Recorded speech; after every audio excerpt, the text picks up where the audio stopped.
So, welcome to Skool Buddies live number, I don't know what. Evan, welcome. Mindy, welcome. Thank you. How have you guys been? Good, good. Thank you. I Yeah. need to come back to Evan's message, but I will do that in some days. I I have was read it. wondering, it's like, did she get it? Maybe I'll just leave it alone for now. No, I got it 100%. I'm just in another world with my head right now. So I'll come back at you. I have No something problem. for you guys when that happens. And that happens like, all the time, right? So, what I've learned from one of my mentors is get in the habit to just acknowledge the receipt. Say, hey, thanks for this. I'll get back to you. And so the person, knows that, yeah, it's being handled or it's been seen, right? Because Yeah. else our inner child, sooner or later will feel like, oh, did I say something wrong? Or, what happened? And so you just shoot a quick message back, hey, I'll get back to you. That's all you need. Yeah, Yeah, I it's mean, true. I'm awful about it, so I don't expect anybody else to do it because I'm like, I probably wouldn't have said anything either. I don't. I'm always sticking my foot in my mouth, and nobody ever really is like, "Oh, hey, yes, let's have a wonderful conversation." So I'm pretty much used to it. No, I normally do that. It's just like I don't know. There's just too much going on now. I can't even handle all the normal stuff. So I'm swimming. I'm just swimming. Yeah, I mean, Uh, that's what my message was about. Was just like, wow, I didn't know that you had so much going on. Uh, like you don't know how. not that long ago, you were brand new and weren't doing anything. You just so Yeah, I know. Well, it's good, right?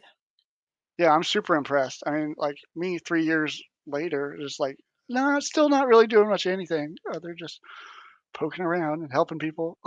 Yeah, yeah, but it's the same, It's just the same. And there's so many people that need help. So, yeah. Can I just say, um, Elfina in another community, her community, um, posted something like express how your energy is or something currently, and Mindy Mindy in a GIF, right? And Mindy posted this GIF of a car going with I don't know, a broken tire wheel about to fall off. It was so funny.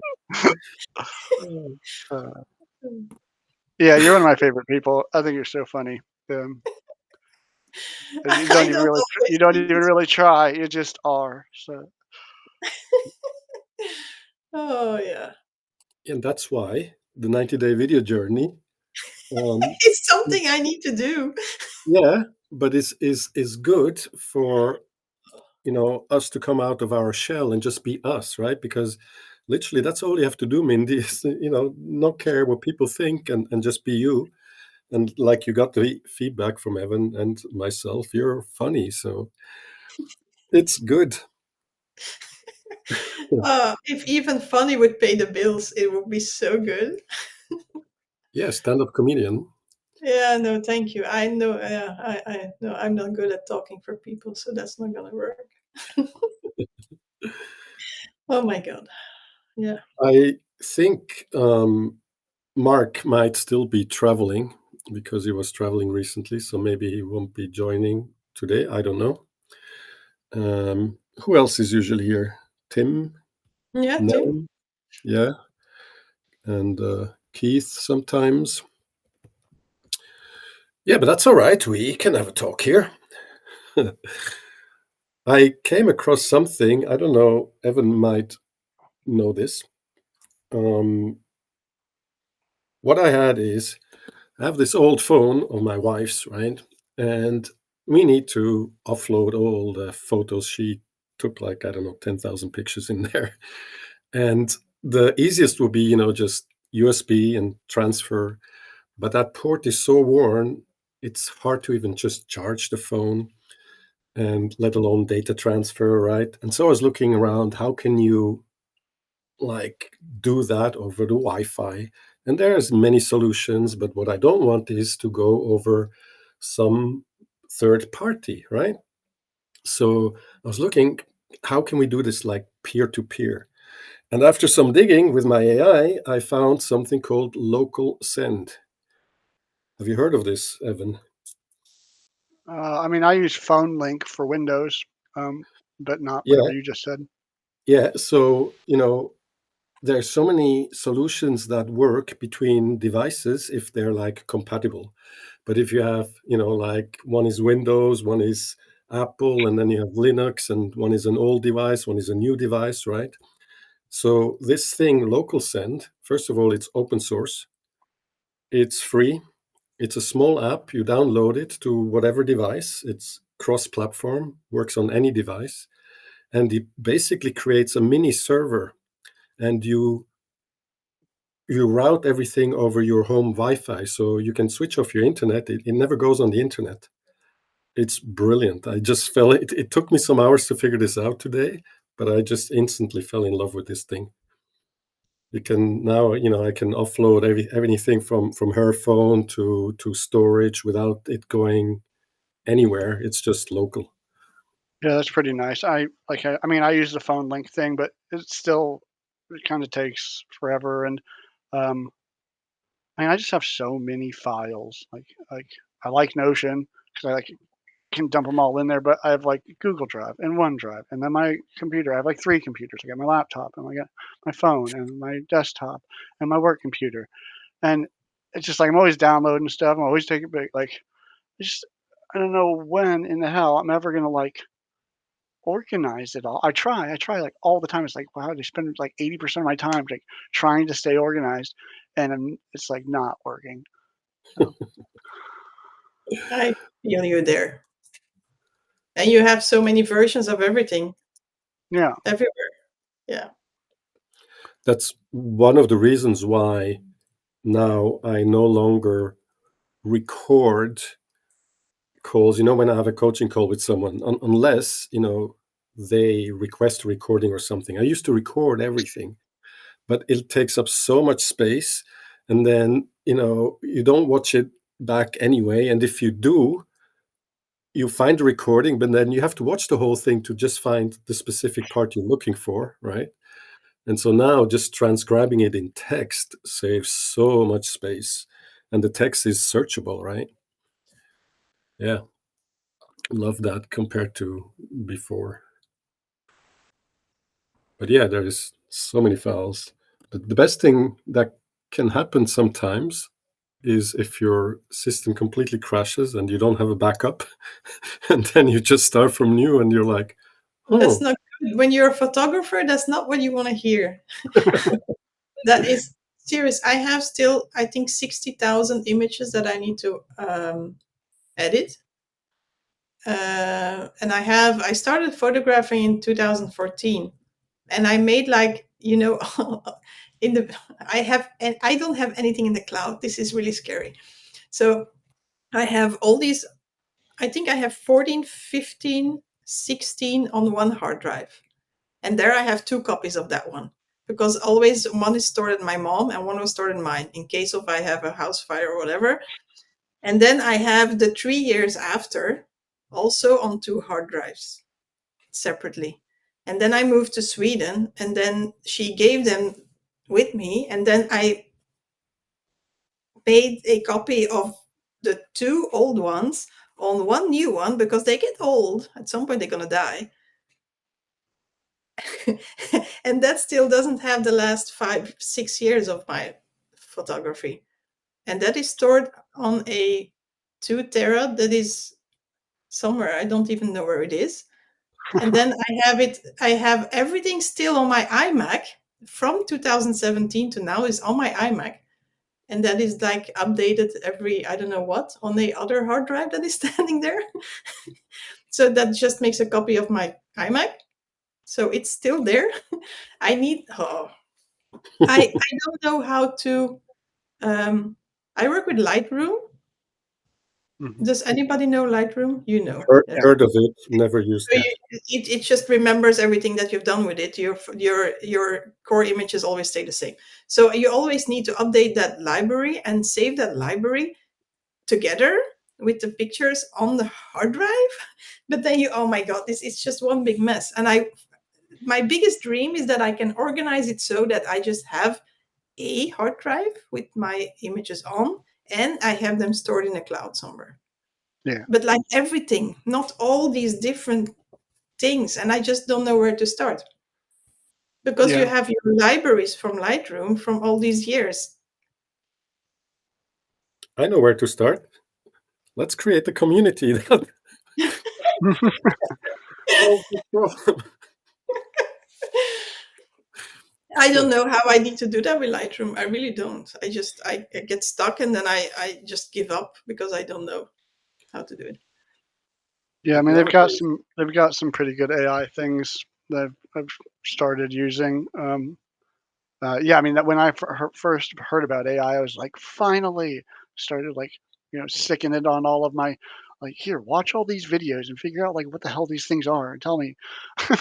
uh, yeah, because but yeah, so, that was what 3 years ago.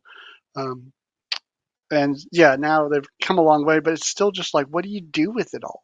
Like, yes, okay, yes, you've gone through it and you've told me what it is, and you've like clustered it, but I'm like, do I keep it? Do I not keep it? Like, what am I using this stuff for?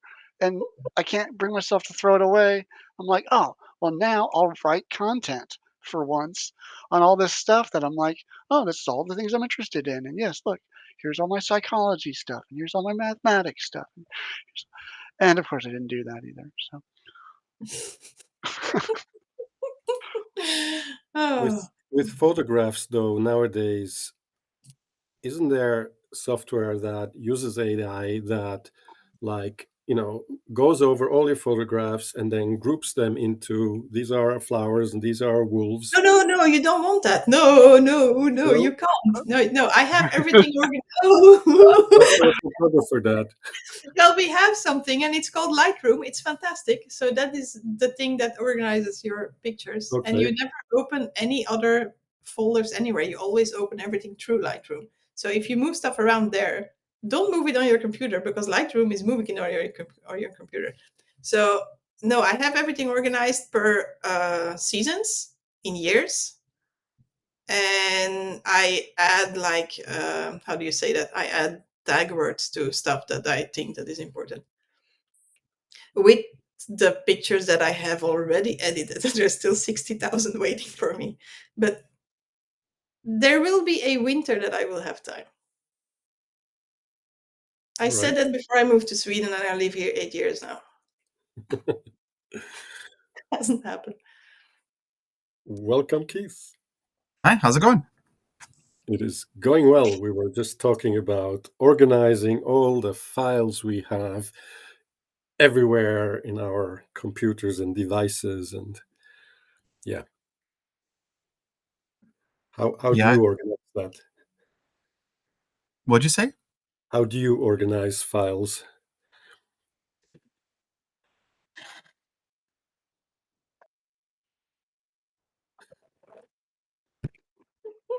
Okay. I don't. I don't. These are all messages I write to myself at work when I'm listening to YouTube videos and stuff, because at work we take most of our notes on pieces of cardboard. So me writing on cardboard doesn't seem out of place. And then I take them home for me to use later. And then I don't use them later. And then you end up with work notes and you're like, what? Yeah, sometimes I have to translate and I've thrown notes away, and then I have to tell myself, oh, yeah, I need to understand what I'm writing a month or two from now when I actually take a look at these. So, But apparently, Keith, yes. because, same with me, I have this notebook, right? Well, several, and then I write in it, but then I don't go back reading it. But apparently, what happens is when, we write something down, our brain processes it while we do that. Mhm. So even if you don't go back looking at the note, you are like memorizing it or processing it just by writing it out, apparently. That's true, but I think one of the keys is making a relation to something you already know. Like like it's holding hands with a piece of information that's already locked in. And my whole purpose for writing it down is so I don't have to think, I gotta write this down, I gotta write this down, I gotta write this down. because like I don't want to forget this for later. I need this piece of information for later. But you're right. Lately I have been using AI to kind of compile things, and I've been seeing some success with what I'm trying to do. I've been looking into building an AI agent. It's not as complicated as I thought it might be. And my eventual goal is to bring an AI agent, give it an avatar, and then use it in my 3D headset. I don't even know what a 3D headset is. What? Oh, like a headset. Oh. Okay. And then cool. you connect it to the computer, and then you see the 3D space, and you can give it an avatar, and it'll hang out there and talk to you. It's limited on its capacity. Like you can't do like Jarvis from Iron Man, but you can still. It's as if you could semi-physically interact with it. Okay. And it can look through the lenses, like you have cameras on those things, and it can look through the cameras and like identify things for you if you want it to. So you can be like, what am I looking at? Like, what do I do with this? How can I use this? Well, what can I do with this in this space? Different things. Okay. Yeah, and I validated my idea yesterday, so I just have to change my approach a little bit. So it was really good because Ayub was talking to me, and he's like, "Your idea is really niche," and I'm like, "I know," and he's like, "I don't know how well it's going to be," and I'm like, "You make a good point." And then I just looked at who's doing the same thing, and how much are they paying for it, and how often are they paying for it, and everything kind of matched what I was looking into doing. It's just that not a whole lot of people on Skool are in the VR space. So, Which is good, no? yes and no, because like originally, because I was putting out content on YouTube to try and get people to come to Skool, and then I watched a video from Synthesizer, and Synthesizer's like, we did the test to put out information on all different groups, and we got most of our people from Skool, and I was like, oh well, then I should really just focus on building my group on Skool. And then I had that conversation with Ayub, and I was like, okay, I better verify this. So it's got to tweak it a little bit. Okay. Because the platform I'm using, you don't have to have a headset to jump on it. So it's one of those ones where you could play it on the desktop and talk to people, but you could also wear a headset. You could wear a full body and interact with people. So I think I still think I'm on the right track. Okay. Yeah. And then I finished that questionnaire. So did you guys finish it? Oh, for the who knows or cat knows things. Oh, there's a questionnaire. Yeah. Double check the post. There's a questionnaire. It's really nice. My God. Yep. This is terrible. Yeah, I forgot about that. Thanks. No problem. Very good. Where is the? It's in the cat knows. Yeah. Okay. I see. On the meeting recap, right? Yes. Sorry, I kind of took over there. Sorry about that. No, that's perfectly fine. Actually, that's what we actually want, is that you guys just communicate and we facilitate. In regards to getting, where does the traffic come for our communities, etc. Obviously, YouTube is the biggest ones for big communities, and in terms of advertising, making money, etc. My communities, where it's about bringing people together. Do you know that I would say 99.9% of all these members, they come from Skool, right? Not nowhere else. They all came through Skool, through other communities or through discovery. It's literally just the very first few I added to my Karma Noodle community that didn't come from Skool. That was by invitation from me, right? But everybody else, especially the whole Skool Buddies, they're 100% from Skool. So while that might be like slow or not like instantly scalable for like making money, it totally works organically.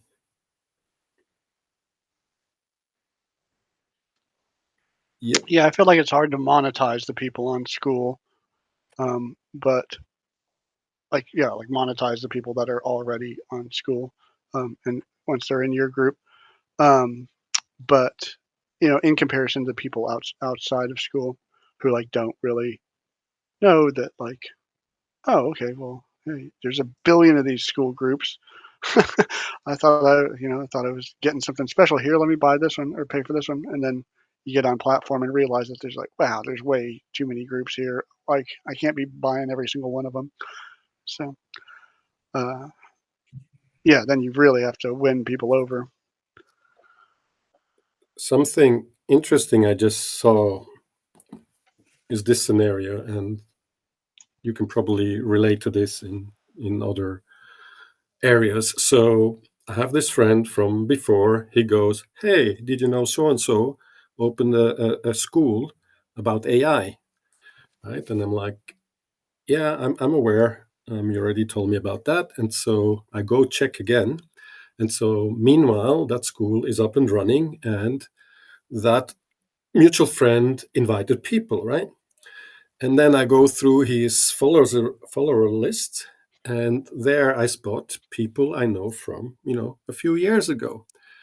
And so, they're mutual friends.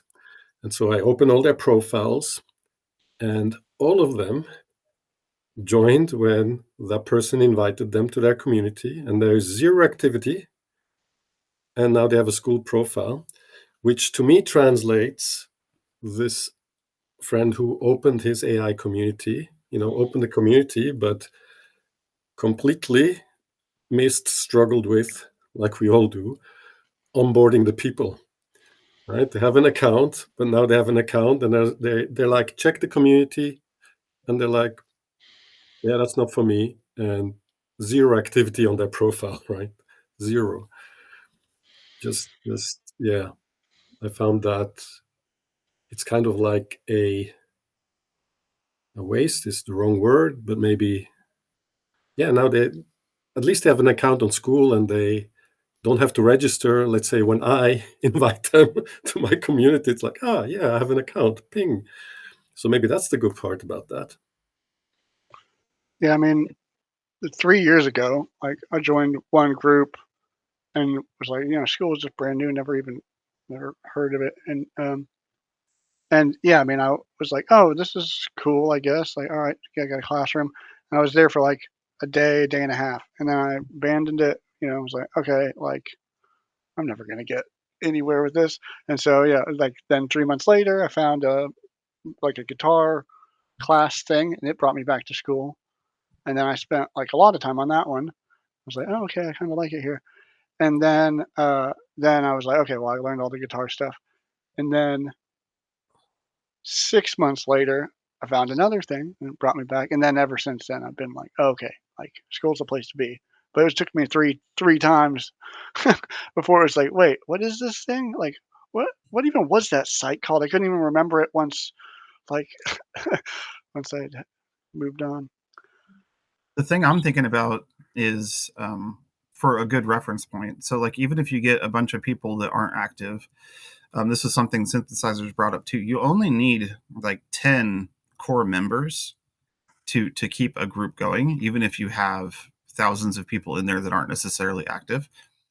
So one of my goals was to get my group to around 100 if I could, and then have, one or three different people that are active more commonly. And then when I do my YouTube content, I can be like, join a group of over 100 people that instead of, yeah, I'm just barely starting out, so just Mhm. like for a little bit more um, weight in the conversation as far as like what I've done. Yeah, no, I mean, I think that's completely legitimate. Like, I always use Notion Wizards as like this big shindig thing. It's like, "Oh, it's got 5,000 people," but it's like, yeah, but it's like only 15% are active now at this point. Mm.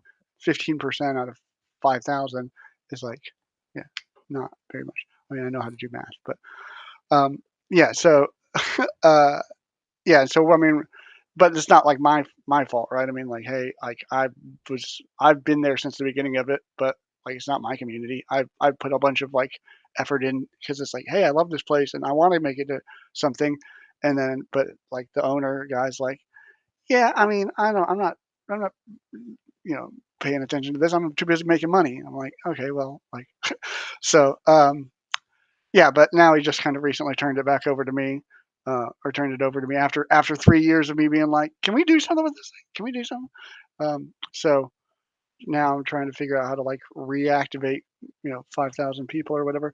But what I was saying was just like that. It's like, hey, yeah, I mean, I'm like a big wig thing because I'm like, oh, an admin of like this 5,000 group, and I got to deal with like 9 or 10 people coming in a day.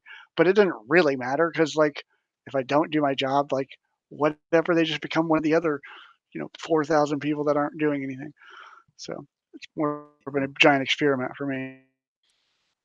I guess you have to ask how many times there has to be a touch point with the person throughout the month. Because when I looked into my demographic, they usually only buy like 3 events in a quarter, I guess. And the retention rate is like 30 to 50% if you give them things during it. And so like you're going to get some turn. I think with a group that big, you might want to pick a point and then start clipping people that haven't been there in over a year or whatever to try and tighten down, the activity of the group compared to the total number of the group. But that's just me. Like some people don't care. They're just like, pile them in.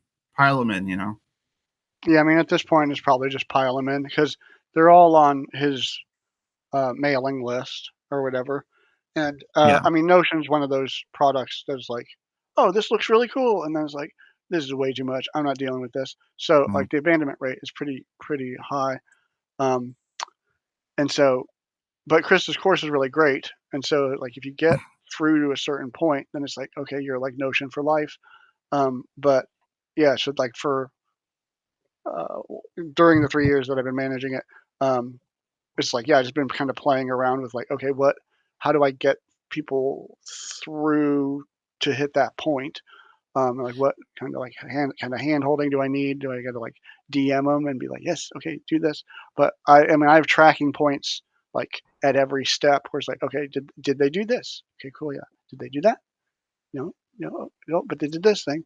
And like after every classroom, we have them take a quiz thing through a Notion form, and so I can see, and yeah, which like I collect a little bit more information each time. Where it's like, hey, did you like? How did you like that? And like, oh, what's your next project? And how much money do you make? And what are your things? And Mhm. but yeah, like at this point, I have like uh, a good amount of data on like 5,000 people, which is Mhm. all I ever wanted for school, because now I can do like actual modeling on the customers and uh, and I know exactly what they want. Like all this time, like of collecting all this data and not knowing what they wanted and not really giving them much of anything other than the classroom, and then like my time and attention. Uh, Now I know the people that bought, and I know like what who like the background that they have and stuff. So now, yeah, it's like when people come in, I'm like, oh, this person, I'll just hand them straight off to Chris, and then some of these other people I warm up. But yeah, I mean, like I've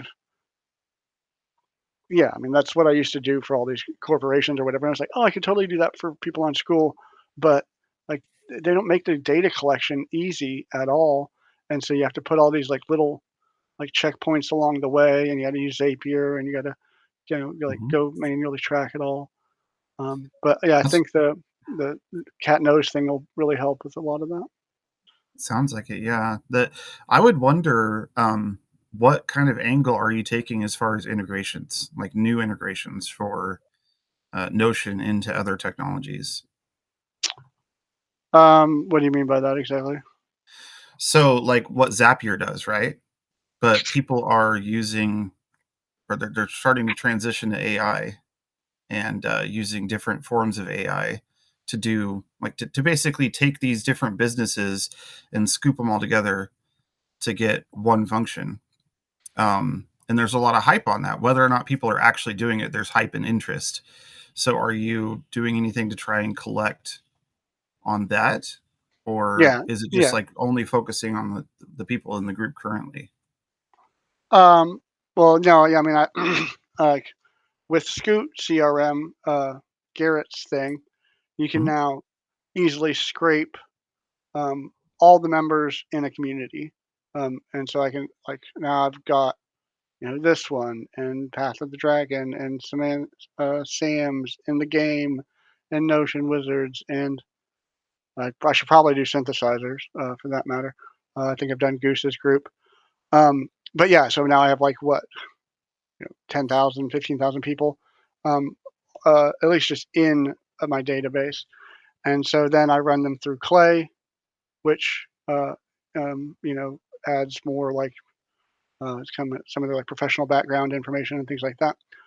But ultimately, it's like I still need to like have a defining target. Like right now, I just have all the data, and so now it's like, okay, well, what am I supposed to like? What am I trying to That's what I do? was What's my that's what I was objective gonna here? ask, yeah, because Yeah, like, the marketing side, it sounds like that's where you need to go is with that information is hit the marketing side of it and put it to use.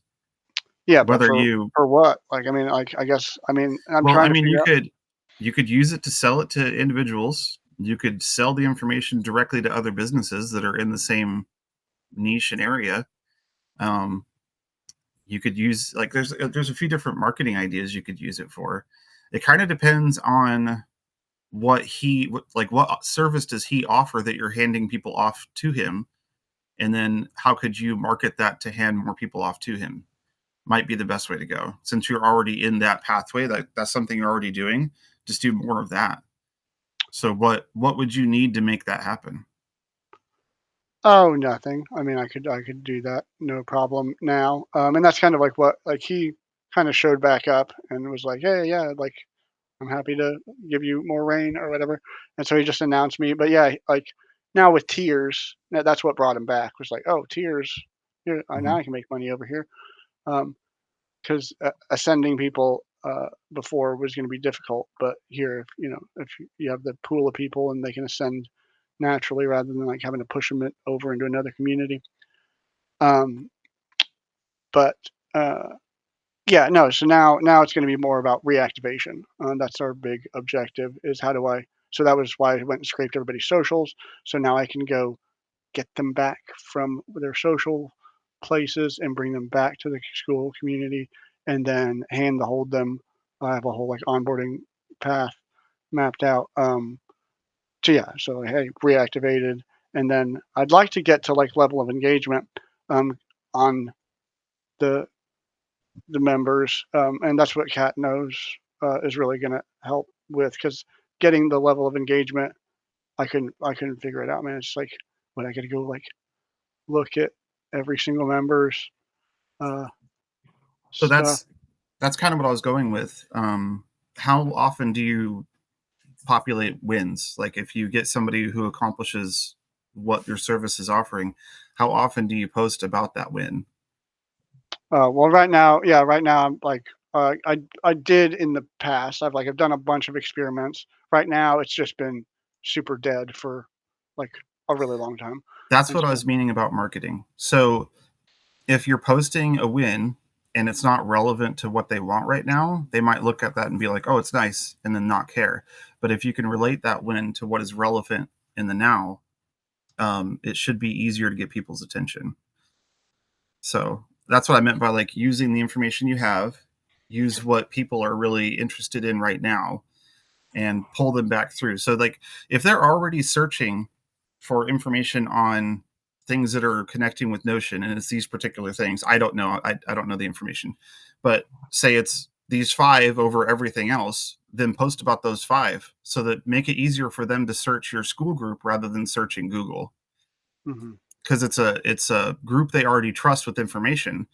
And now you're reactivating them with information that they're currently looking for. So all you got to do is bridge that gap between like where were they at and where are they at now and bring them back.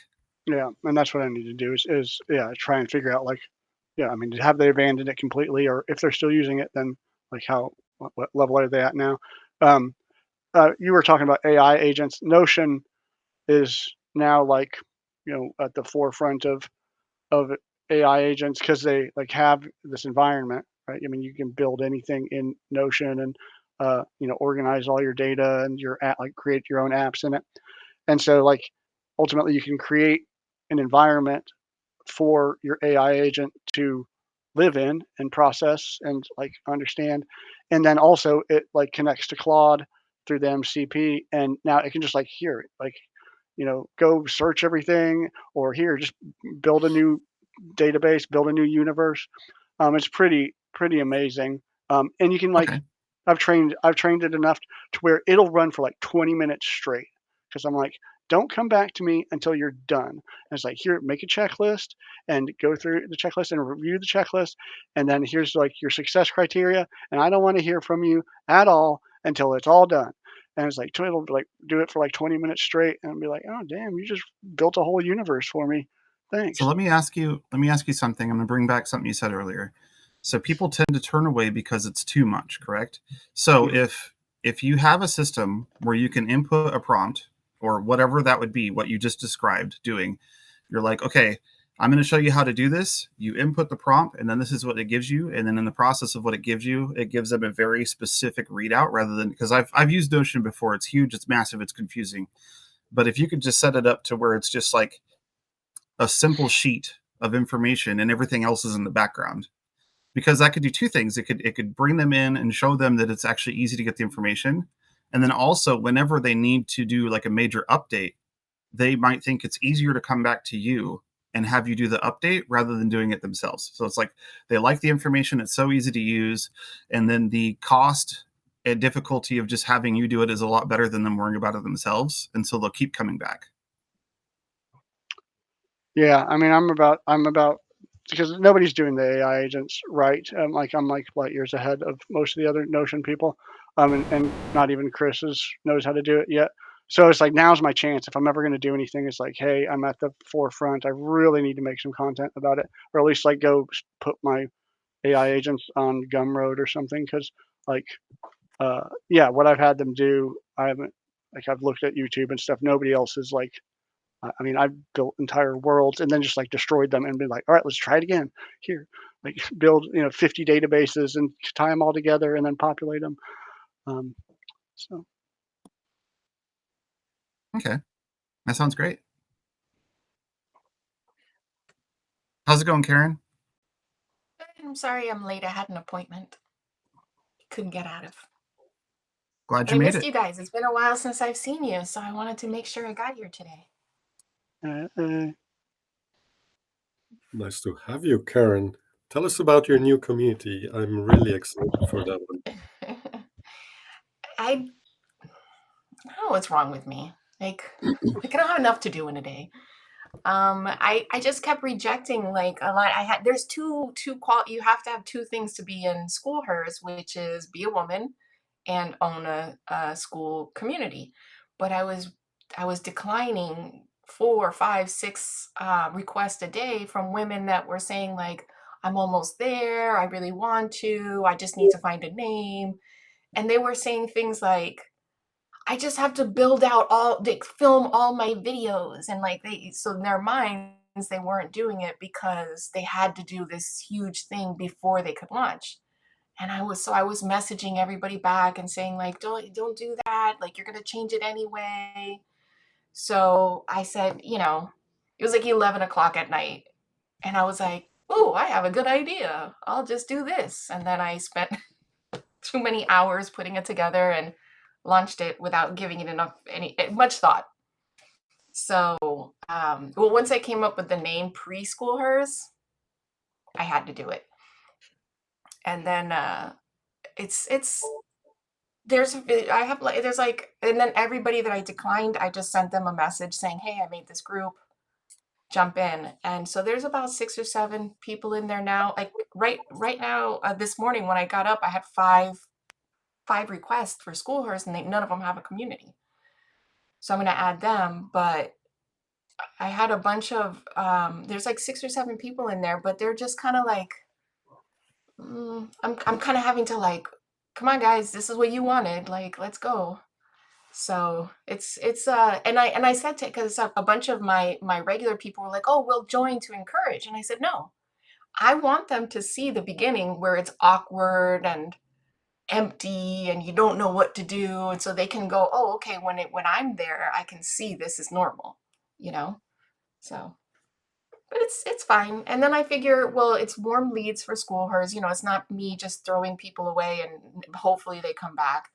I'm helping, hopefully I can help them to do something that's going to be great for them. I think it's going to be great for them. So that I enjoy. It's helped me learn how to build community.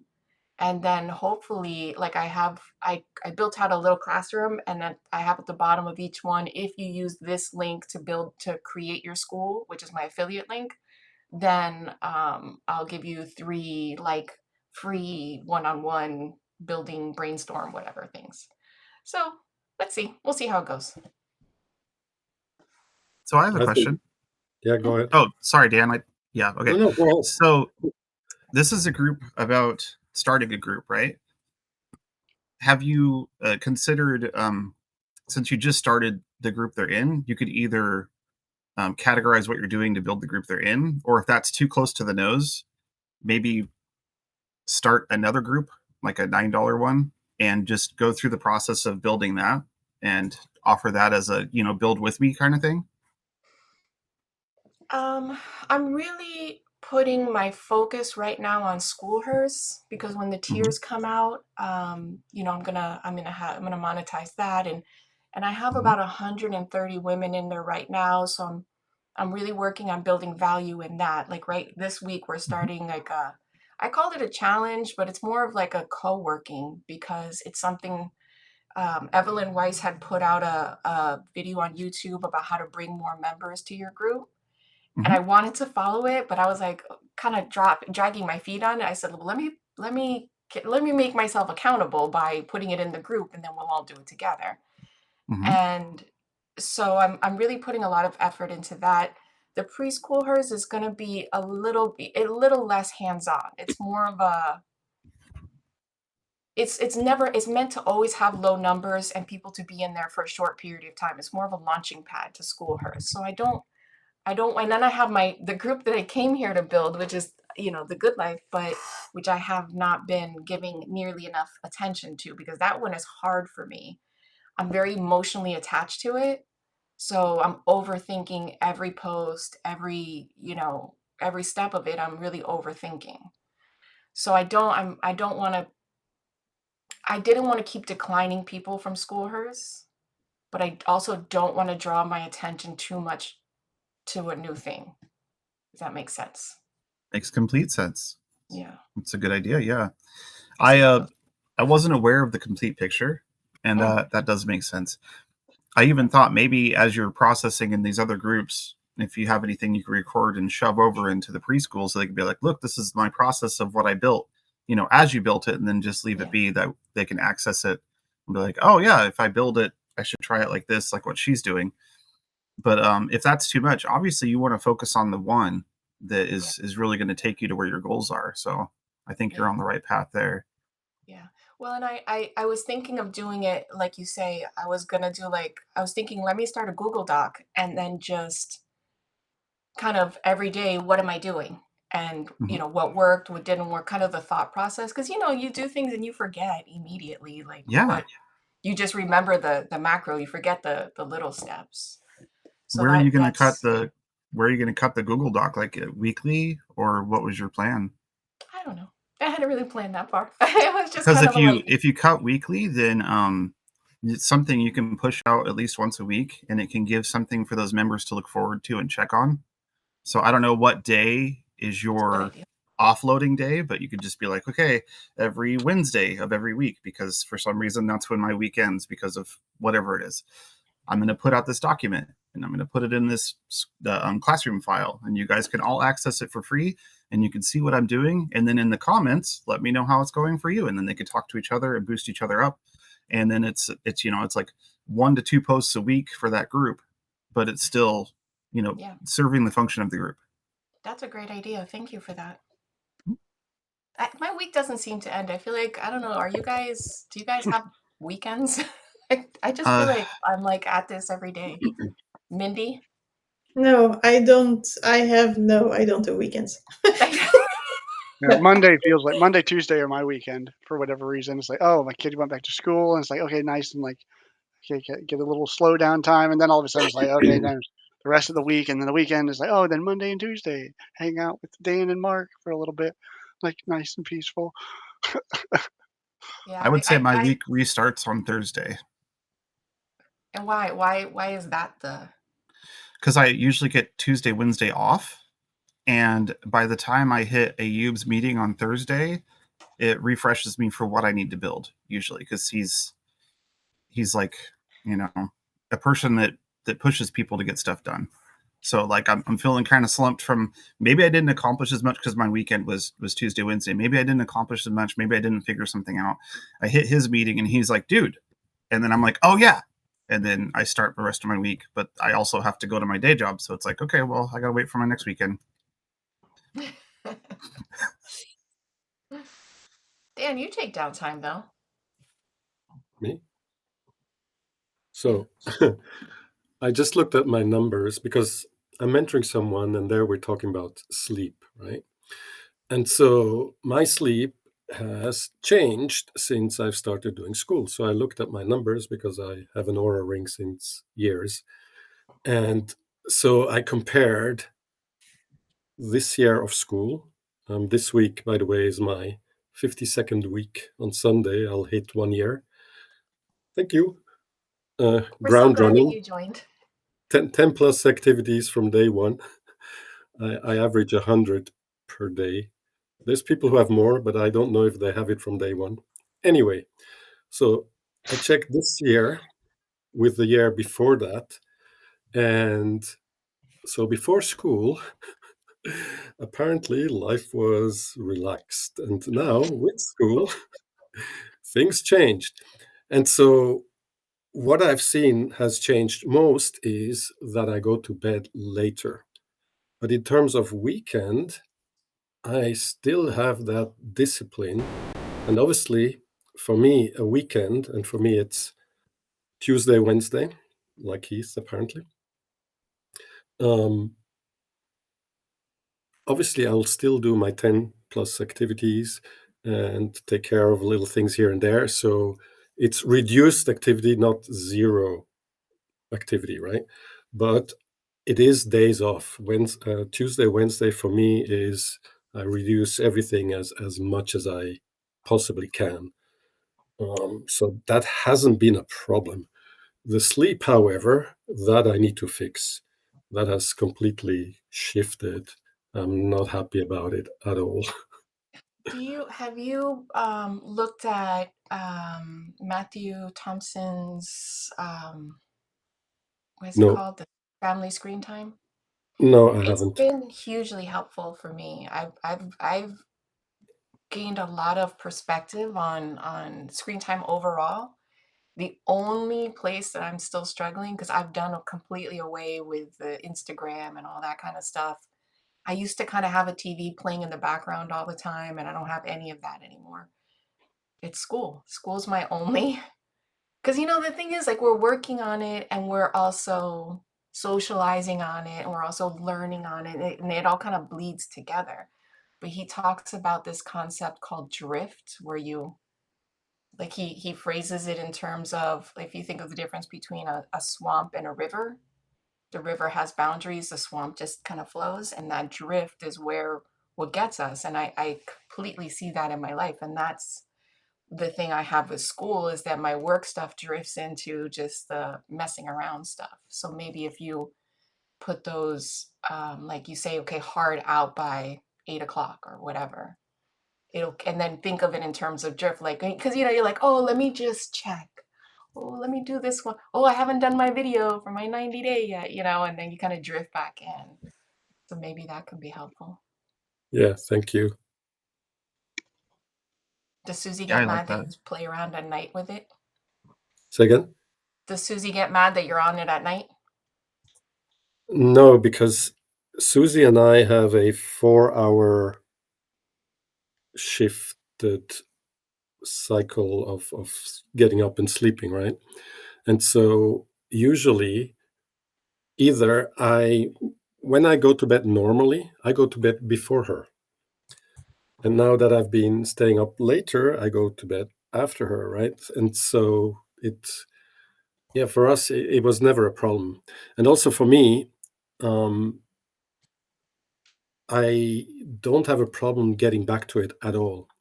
It's when I am like, oh, it doesn't really matter, that I just let it slide, right? But as soon as I set my mind to it, so for example, over the past week, my numbers have already drifted back to where I want them to be, right? So that has never been a problem for me. What's interesting is that as soon as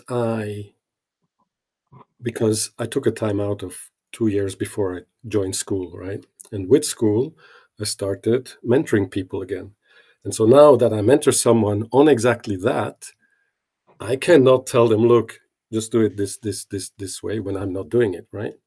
And so as soon as that kicks in, it's so easy for me to get back, right? Because I've done it before. I know how to do it. It's just a matter of having the discipline.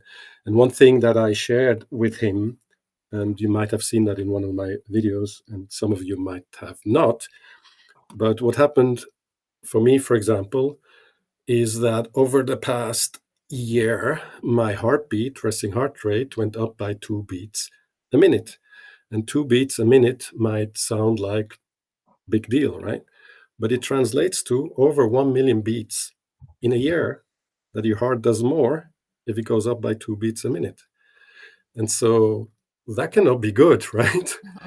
And so I'm like, I want that back to where it was a year ago, and even better the year before that. And so that's what I'm working on now. Yeah. Good for you. It'll I appreciate get a back there. person with discipline. I'm working on it. Yeah, that's really cool that it gives you that much information to where you can actually look into it. You mean the sleep tracker? Yeah, any tracker will do that over time, right? It just collects data. And just actually this morning, when I looked at all the reports, I was like, dude, you have all the reports, and you can see exactly, for example, now my going to bed is all over the place. Sometimes it's early, sometimes it's late. And the reason for that is because you're catching up sometimes. And then sometimes you manage to go to bed earlier, right?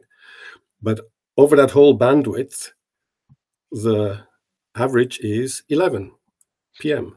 And so now I'm like, okay, let's zoom in on 11, not later than 11. So that's the first touch point, right? Before I go back to where I was before. So with that data, you can actually, really get back on track easily. You just have to look at it, not just collect it. I guess that's what we were talking about earlier with Evan and Mindy. We collect all these files and then we don't actually do anything with them. Yeah. Yeah, I know that. I have trouble wearing. I have the watch, but I have trouble. I can't sleep with it, and then too the typing. It's like my daughter has one. She wears it 24 hours a day, and she's constantly telling me her numbers. But I can't seem to get into wearing it 24 hours. A I'd like watch. to, though. Yeah. Yeah, I don't like it either. The only reason I'm wearing this is because I do all my notifications are limited on my phone. So the only thing that comes through is stuff I want to, come through, and it comes on here. But I don't like wearing watches either. And this Aura Ring has really been, it's super light, right? It wears grams. It's really been good. I like it. I'll have to look into it. However, nowadays I was lucky. Well, not lucky, it just happened. I bought one when it was generation 2. Now it's generation 4. And somewhere along the line, I think from generation 2 to 3, they introduced a subscription. So at that time, I was offered a free lifetime subscription if I were to upgrade to generation 3. And so I did.